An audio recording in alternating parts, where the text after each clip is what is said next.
Hello అండి, మధ్య మిరపకాయలు అయితే తెప్పించారండి. 5 కేజీల మిరపకాయలు ఇవి. అయితే ఇగో ఈ విధంగా ఉన్న కాయలు తెచ్చుకోవాలండి. ముచ్చుకలు అయితే పచ్చగా ఉండాలి, ఇలాగా ఈ విధంగానే. ఈ సైజు అయితే సరిపోద్ది పొడవు. మరీ చిన్నవి అయితే బాగా కారంగా ఉంటాయండి. ఈ పొడవు అయితే సరిపోద్ది. అలాగని మరీ పొడవుగా కాయలు తెచ్చుకోకూడదు, లోపల పెక్క ఉండదు. మనం నానబెట్టేటప్పుడు అవి మెత్తగా అయిపోయి డొప్పలాగా అయిపోతాయండి, బాగోయి. ఈ విధంగా ఈ సైజు కాయలు అయితే సరిపోతాయి. ఇవి ఏంటంటే బాగా క్లీన్ చేసేసుకుని కడిగేసుకుని ఘాట్లు పెట్టుకోవాలి. నేను ఏంటంటే ముచ్చుకలు అయితే తీసుకుంటానండి. నాకు ముచ్చుకల వల్ల ఏంటంటే డబ్బాల్లో కూడా పెట్టడానికి కూడా వీలవట్లేదు. అందుకనేసి నేను ముచ్చుకలు అయితే ఒలిసేసుకుంటాను. ఈ విధంగా కూడా చేసుకోవచ్చు. దీనివల్ల ఏంటంటే తినడానికి బాగుంటుంది అనేసి ఇవైతే ఉంచుకుంటారు, కానీ నేను తీసేస్తున్నాను. అది అయితే ఘాట్లు పెట్టిన తర్వాత మళ్ళీ మీకు చూపిస్తాను. ఇదిగోండి, ఈ విధంగా అన్నీ ఒలిచేసాను. ఇందులో చిన్న చిన్న మిరపకాయలు ఏమైనా ఉంటే తీసేస్తాను పక్కకి. కొంచెం పొడవుగా కాయలు ఉంచుతాను. ఈ విధంగా బాగలేని కాయలన్నీ తీసేసానండి.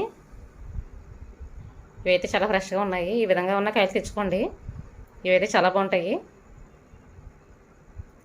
ఇవి శుభ్రం క్లీన్ చేసి ఘాట్లు పెట్టి చూపిస్తాను ఏ విధంగా పెట్టుకోవాలనేది. పచ్చిమిరపకాయలు అయితే క్లీన్ చేస్తానండి, కడిగేసి ఇలా క్లాత్ మీద వేసుకోవాలి. తర్వాత వీటికి ఘాట్లు అయితే ఇలా పెట్టుకోవాలండి. మరీ కింద వరకు పెట్టేయకూడదు, జస్ట్ చిన్నది మాత్రమే పెట్టాలి. ఈ విధంగా పెడితే సరిపోద్ది.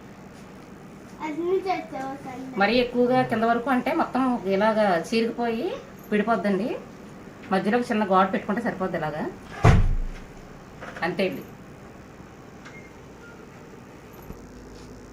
ఈ విధంగా ఘాట్లు పెట్టుకునండి ఒక డబ్బాలు వేసుకుని తర్వాత పెరుగు వేసి చూపిస్తాను మీకు. నేను పచ్చిమిరపకాయలు అయితే మొత్తం అన్ని ఘాట్లు పెట్టేశానండి. ఇక ఈ విధంగా కొంచెం పెద్ద డబ్బాలో వేసుకోవాలి. అయితే ఇందులోని 2 నిమ్మరసం పిండాను నేను. ఇగోండి, మధ్యకి కేజీకి ఒక ప్యాకెట్, 1/2 లీటర్ ప్యాకెట్. ఇలాగ 5 కేజీలు, 5 కేజీలకి 5 ప్యాకెట్లు వేసాను. ఇందులోనే కళ్ళుప్పు, కొంచెం పసుపు, 1 స్పూన్ పసుపు కూడా వేసాను.